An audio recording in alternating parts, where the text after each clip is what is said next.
ನಮಸ್ಕಾರ ಸ್ನೇಹಿತರೆ, ಗಾಯತ್ರಿ ಹಾಬೀಸ್ ಚಾನಲ್ಗೆ ನಿಮಗೆಲ್ಲ ಸ್ವಾಗತ. ಇವತ್ತು ನಾವು ಒಸಾಕಾ ಅಕ್ವೇರಿಯಮಿಗೆ ಬಂದಿದ್ದೀವಿ. ನೋಡಿ ಇಲ್ಲಿ ಎಂಟರ್ ಆಗ್ತಿದ್ದಂಗೆ ಹೆಂಗಿದೆ ಅಂತ. ಫುಲ್ ಇನ್ಸೈಡ್ ದಿ ಅಕ್ವೇರಿಯಮ್ಗೆ ಹೋದಂಗೆ ಆಯಿತು ನಮಗೆ. ಮೇಲೆಲ್ಲ ಮೀನ ಓಡಾಡ್ತಾ ಇದೆ ಅಕ್ಕಪಕ್ಕ.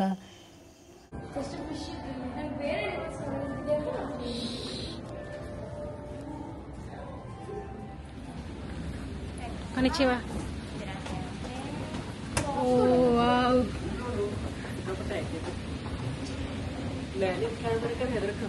ಯಪ್ಪ ಒಳ್ಳೆ ಮಜಾ. ಓಷನ್ಸ್ ಎಲ್ಲ ಇದ್ದ ಇಲ್ಲಿ.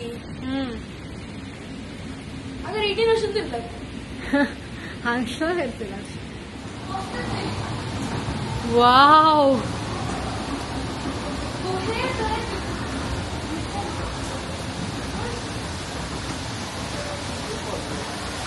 ಇದು ರಾಶಿ ಮಸ್ತ್.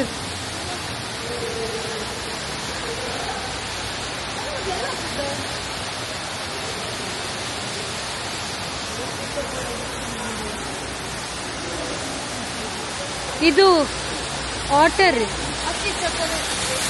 ಸಿ ಆಟರ್, ಸಿ ಆಟರ್ ಇರೋದು. ಅದು ನೀರಿದೆ.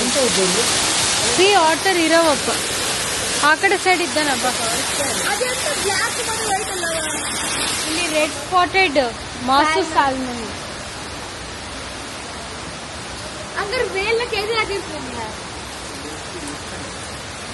ಜಾಪನೀಸ್ ಫ್ರೆಶ್ ವಾಟರ್ ಕ್ರ್ಯಾಬ್ಗಳಿದ್ದು ಕೆಳಗಿದ್ದ ಕೋಲ.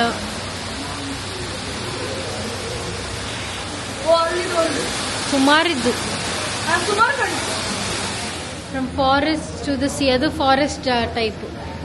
Rainfall on the forest feeds river which eventually flow into the sea. ಇಲ್ಲಿ ಕೆಳಗ್ ಮೀನುಗಳಿದೆ, ಮೇಲ್ ಪಕ್ಷಿ ಇದ್ದವು. ಅಲ್ಲಿ ಮೇಲ್ ಪಕ್ಷಿ ಇದ್ದವರು.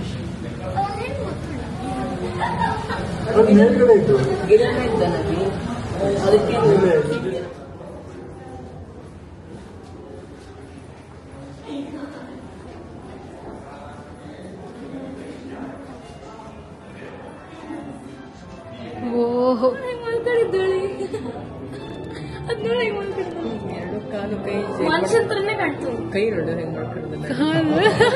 ಮುಖ ಮುಚ್ಕತ್ತಿದ್ದು ನಾಚಿಕೆ ಆಗುತ್ತದಕ್ಕೆ, ನೆಗ್ಗೆ ಆಡ್ತಿದ್ದಕ್ಕೆ. ಇದನ್ನಂತೂ ಥೈಲ್ಯಾಂಡಿಗೆ ಹೋದಕ್ಕೆ ಶೋ ಕೊಟ್ಟಿತ್ತಲ್ಲೇ.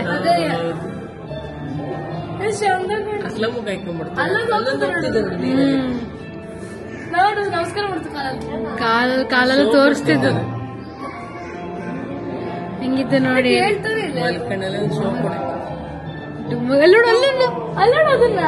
ಇದು ರಾಶಿ ಡುಮ್ಮಾಕಿಲ್ಲ ಅದಕ್ಕಿಂತ.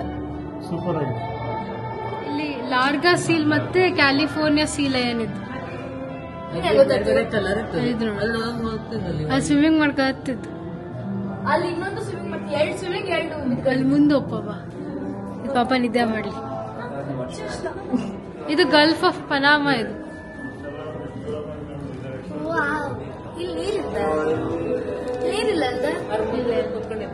ಅಲ್ಲಿದ್ದು ನೋಡು. ಅಲ್ಲಿ ಎಲ್ಲಿ ಅದ್ರೊಳಗಿದ್ದು ಗೊತ್ತಿದ್ದು. ಇನ್ನೊಂದು ಪೆಂಗ್ವಿನ್ಸ್ ನಡ್ಕ ಹೊತ್ತಿದ್ದು.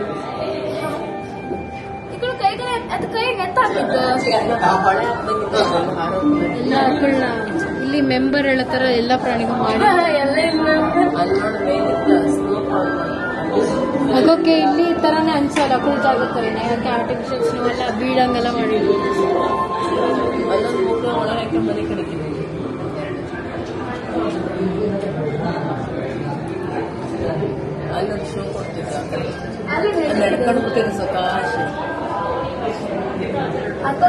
ಮನೆ ಫೀಲ್ ಕೊಡ್ತಿದ್ದೆ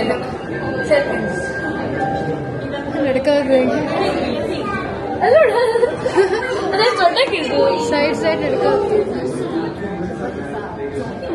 ಇದು ಹೆಂಗ್ ಮಲ್ಕೊಂಡಿದ್ದು.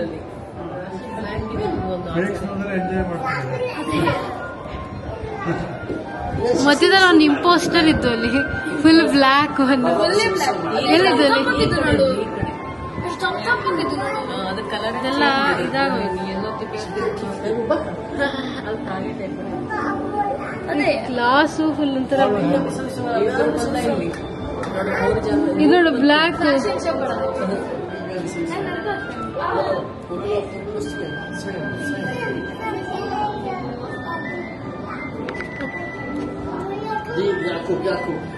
ಜಂಪ್ ಮಾಡ್ಕೋಬಹುದು. ರಾಶಿಯ ಹೆವಿ ತೋರಿಸ್ತು ಹಲೋ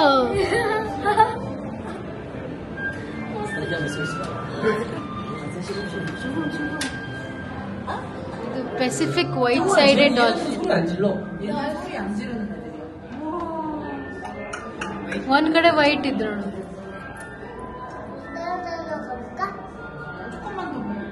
ಅವ್ರ ಕಣ್ಣತ್ರ ಒಂಥರ ಬೇರೆ ತರ ಇದ್ದು ಡಿಸೈನ್.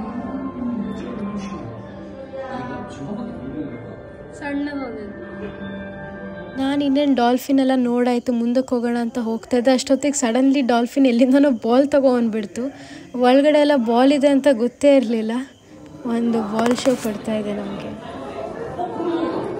ಫಿಶ್ ಮತ್ತೆ ಇಲ್ಲಿ ವಾವ್ ವೇಲು. ಇವಾಗ ನೋಡಿ ಮೇನ್ ಅಟ್ರಾಕ್ಷನ್ ಈ ಅಕ್ವೇರಿಯಂ. ಇದು ವೇಲ್ ಶಾರ್ಕ್. ಇದು ಪೆಸಿಫಿಕ್ ಓಷನಲ್ಲಿರೋದು.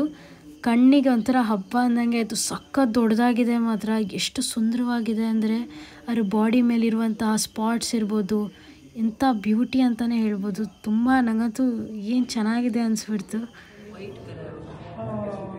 ಹ್ಯಾಮರೆಡ್ ಶಾರ್ಕ್ ಇದು ಇಲ್ಲಿ ಕ್ರೇಜಿ ಬೇಕು.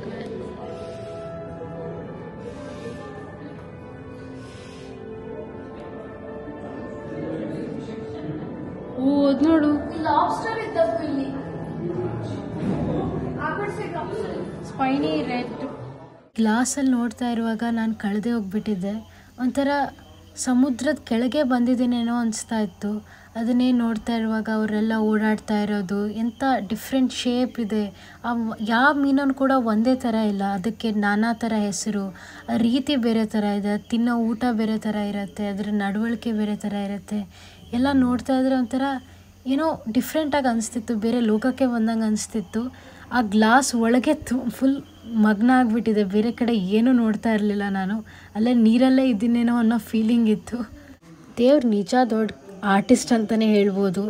ಎಂಥ ಕ್ರಿಯೇಷನ್ಸ್ ಮಾತ್ರ ಇದೆಲ್ಲ ಏನೂ ಅಲ್ಲ. ಇದು ಜಸ್ಟ್ ನಾವು ಮನುಷ್ಯರು ಒಂದಿಷ್ಟು ಸ್ಪೀಷೀಸನ್ನು ಇಲ್ಲಿ ಅಕ್ವೇರಿಯಮಲ್ಲಿ ತಂದು ರೆಸ್ಕ್ಯೂ ಮಾಡೋ ಅಥವಾ ಬ್ರೀಡಿಂಗೋಸ್ಕರ ತಂದು ಇಟ್ಟಿರೋದು.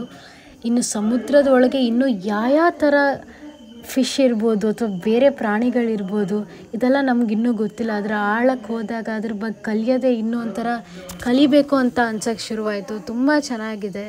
ಎಲ್ಲರೂ ಕೂಡ ಅಕ್ವೇರಿಯಮ್ಗೆಲ್ಲ ಬರಬೇಕು. ಇದೊಂಥರ ನಿಮಗೆ ಎಜುಕೇಷ್ನಲ್ ಟೈಪು ಆಗುತ್ತೆ, ಖುಷಿ ಕೊಡೋ ಥರ ಇರುತ್ತೆ, ಎಂಟರ್ಟೈನಿಂಗ್ ಇರುತ್ತೆ. ಎಲ್ಲ ಥರ ಡಿಫ್ರೆಂಟ್ ಏಜ್ ಗ್ರೂಪ್ಸಿಗೆ ಡಿಫ್ರೆಂಟ್ ಟೈಪ್ಸ್, ಡಿಫ್ರೆಂಟ್ ಥಾಟ್ಸ್ ಇರುತ್ತೆ ಪ್ರತಿಯೊಂದು ಮನುಷ್ಯರಿಗೂ ಕೂಡ. ಇದೇ ಸೀಲೆಯನ್ನು ಇದೇ ಆ ಸೀಲೆಯನ್ನು ಇದೇ ಸೀಲೆ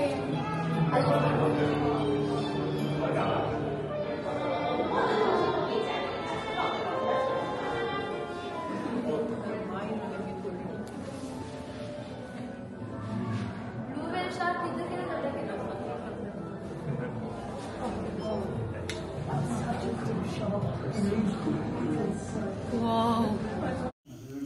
ಇನ್ನೂ ತುಂಬ ಜಾಗ ಇತ್ತು, ಅದೆಲ್ಲ ಓಡಾಡಿದ್ವಿ. ಆನಂತರ ನಾವು ಒಂದು ಶಾಪಿಗೆ ಹೋದ್ವಿ, ಅಲ್ಲಿ ಡಾಲ್ ಶಾಪ್. ಅದರಲ್ಲಿ ನಾನು ಹರ್ಷ ಒಂದಿಷ್ಟು ಐಟಮ್ಸ್ ತೊಗೊಂಡ್ವಿ. ಇಲ್ಲಿಗೆ ಈ ವಿಡಿಯೋನು ಕೂಡ ಎಂಡ್ ಮಾಡ್ತಾಯಿದ್ದೀನಿ. ಹೊಸಬರಾಗಿದ್ದರೆ ಸಬ್ಸ್ಕ್ರೈಬ್ ಮಾಡಿ, ಶೇರ್ ಮಾಡಿ, ಹಾಗೆ ಒಂದು ಲೈಕ್ ಮಾಡಿ. ಬಾಯ್.